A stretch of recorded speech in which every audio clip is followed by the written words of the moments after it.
Okay, so literally 5 minutes ago, just finished the reality war. Complete and total spoilers ahead. I'm not even going to try to talk about this in any kind of cohesive way or non-spoilery way. So just watch the episode or watch the things that everyone's obviously going to be talking about it because there's stuff, and this isn't so much a review as a just my mad ramblings because I have no one to talk to right now. What was the thought process with this? Like, okay, there's a lot I like about this. Archie Punjabi, who I'm sure I'm mispronouncing, I've not looked up how to pronounce her name, but she's really good. I did enjoy her. I didn't feel like they used her quite enough, but you know, whatever. I thought her dynamic with Mrs. Flood was great. Honestly, the plan was kind of bonkers, but in a fun Doctor Who-y way. I thought it generally kind of worked and made sense, and even though the looping thing felt a bit like a cop-out, like the time looping where it's just resetting the 23rd over and over again, generally worked. The stuff with Poppy, why use the same kid? Why use the same kid as in Space Babies? Why reference Space Babies this much? Like, I don't even fully hate the episode, but when you like this season, series 2 on or season 2 on Disney Plus was released weekly, whereas season 1 was they released Space Babies and the one with the music person, who's the episode name I forget. They released both of those episodes at the same time. As far as I'm concerned, is an admission of guilt. Like, it's not even a bad one, it's a really weird first episode to do, and it's a generally kind of weird one, but why bring the same kid back from that for this? Like, and then just don't even make a connection to where she is the baby from that. Like, this is Doctor Who. This is this version of Doctor Who, and everything has to be a reference to something. And, like, I guess it was to make a connection for Ruby to be able to go, hey, you need to save her, but the fact that in the timeline of the most of the episode, it was the doctor's kid, like, that should be enough, but here we are. There really was a lot I liked about this. It's just the bizarre stuff just overwhelms in the moment, and Omega. I love Omega. Omega's one of my favorite classic Who villains. I loved him in The Three Doctors. Arguably, now that he's had 3 televised appearances, I feel like that was the best. I think that what they did with him in the Fifth Doctor's era was a bit weird, but not bad, but not as good as the first one. And the Ronnie bringing him back was okay. Also, you didn't explain by generation.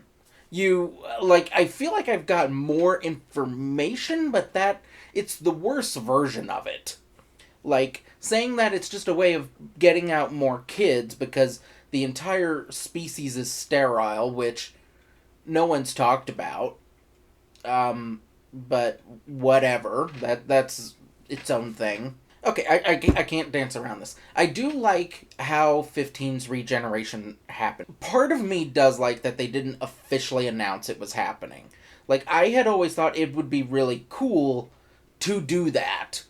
But, of course, the rumors got out, which I didn't even fully read the leaks on this. It's just the leak of 15 is regenerating and you'll never guess who it's going to be is too big of a leak for it to not reach people who are casually in fan space, which of course I am. So him choosing to regenerate to save Poppy, like, I like that.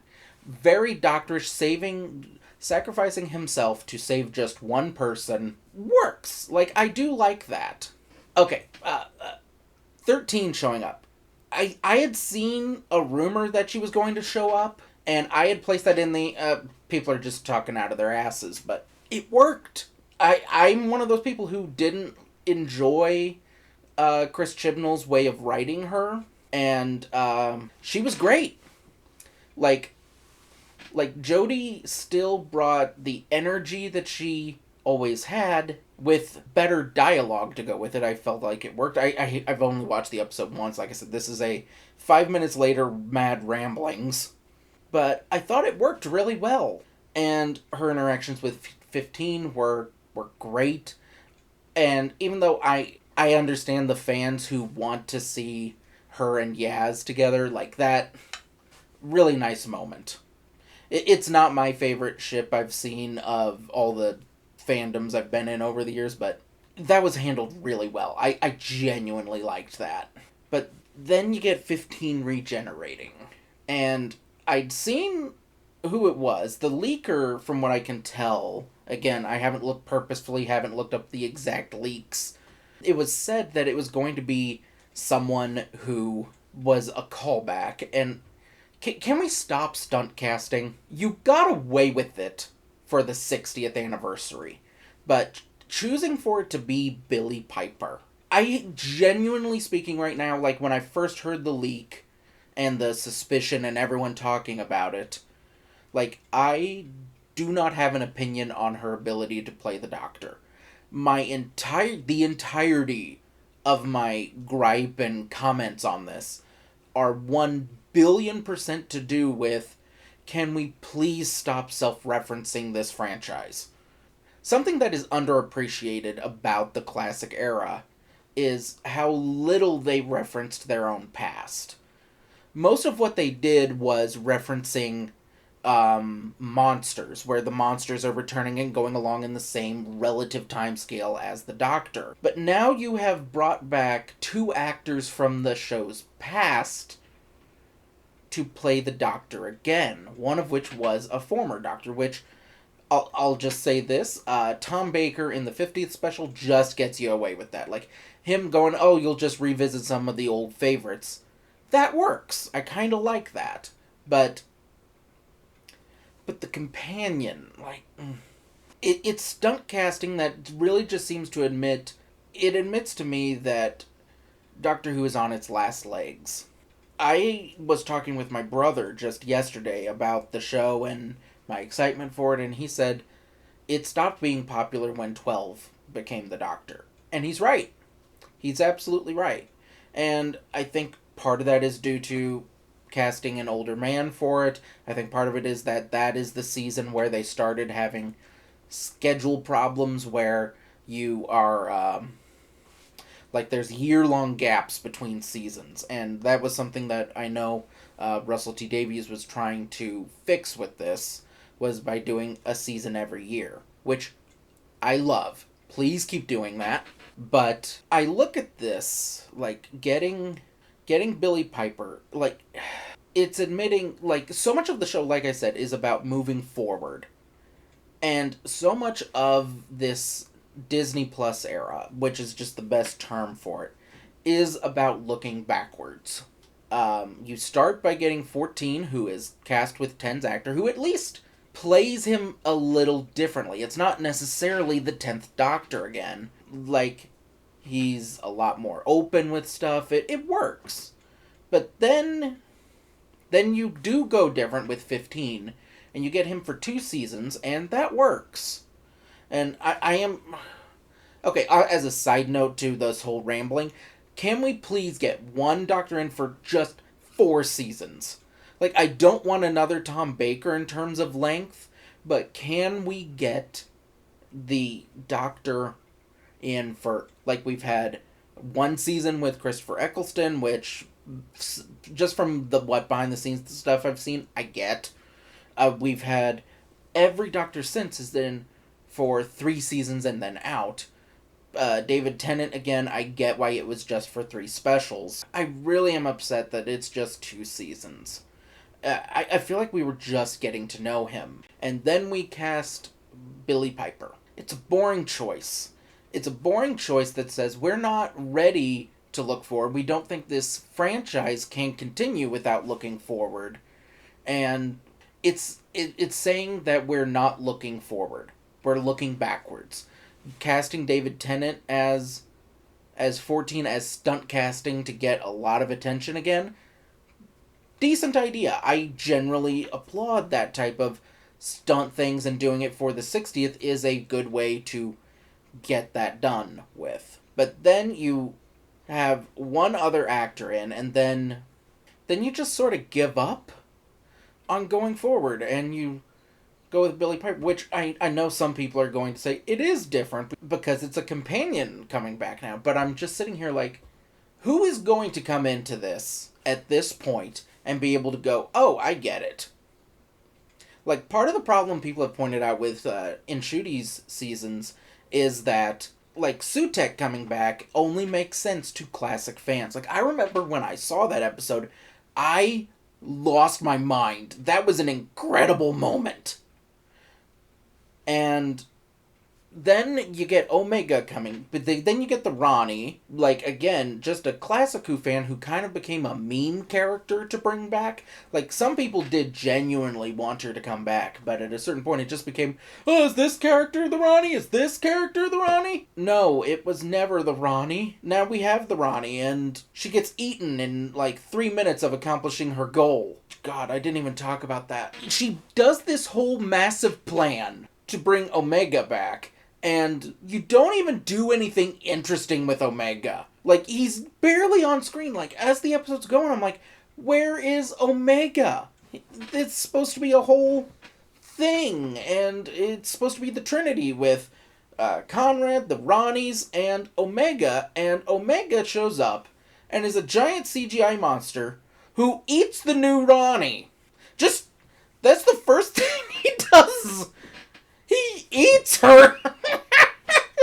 I do like the aspect of hoisted by your own petard, where the Ronnie's ambitions were so big that she just didn't consider the possibility that, you know, something bad could come from this. But then you have Mrs. Flood running off, which I guess by generation now is both Ronnies can regenerate.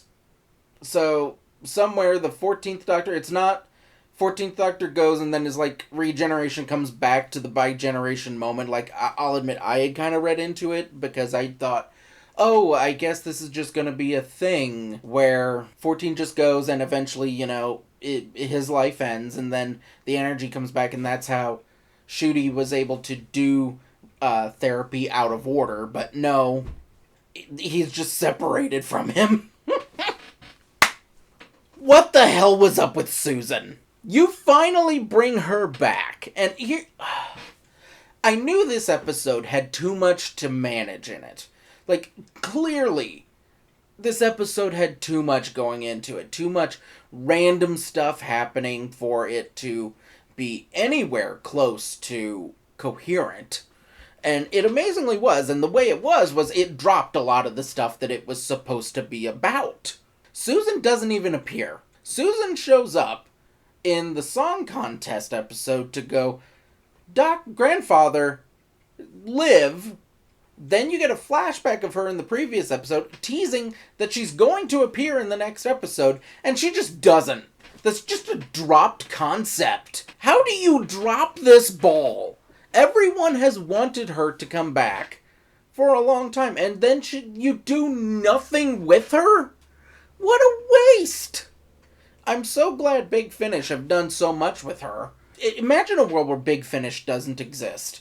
And Carol Ann Ford has not been playing this character for them for 20 years. And they've just gotten this actress back who hasn't done this part since the 80s, I guess, whenever the Five Doctors came out. And you have her in for at most 3 minutes of footage. And she doesn't even actually interact with Grandfather. Like, it's such a waste. I knew it was gonna be a waste, but I did not expect this much of a waste. Like, I expected her to cameo in this episode, but she just didn't appear. What is the point? This episode absolutely bumfoozled me. And, like, there's a lot I do genuinely like about it. I just didn't talk about it because the bizarre stuff just clouds your mind. I love what 15 did throughout the episode. I loved his performance. He was great. The Ronnie's plan, like I said, it's laughable that on the second upon her plan finishing, she dies instantly. It's pure nonsense. Anyway, I'm about talked out. Yeah, this episode was bizarre. Thanks for being my sounding board as I just sort of processed the fact that they wasted Susan, mostly wasted the Ronnie. Well, not really. Ronnie was decently handled. They just had her die instantly. Completely wasted Omega, a very cool character. And, like, they even put out stuff about, here's Omega, everything you need to know, and then they just had him eat her. Then you don't use Susan. Ruby comes in and mostly exists just to get the ending to happen. And I do genuinely like the reasons for 15's regeneration. That was nice.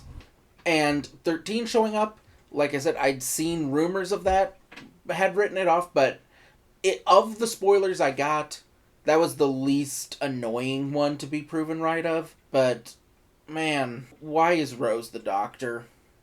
Just cast someone unknown, someone new. Okay, so, I was looking back over the stuff, editing it, and, I'll be honest, I didn't like how negative I was. Like I said, there was a lot I liked about it, and I also rewatched the episode just for fun, so I wrote down a bunch of stuff I liked.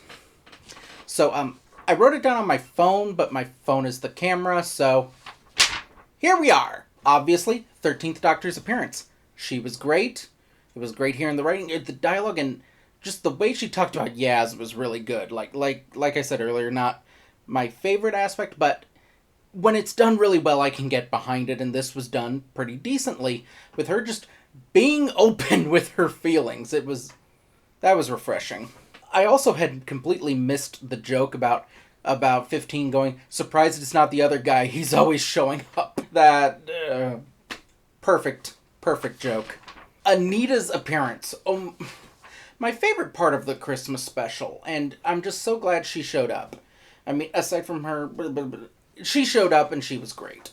You get the heartbreaking things of, like, the way Poppy's clothes just folded up into nothing. It was tragically beautiful. That was just so well done. By the way, if it's not obvious, I'm going in completely random order with this. This is just random thoughts as I had them slightly organized to put like stuff together, but not going far enough to be in chronological order. I also really loved, like, everything about how UNIT returned back to its full force.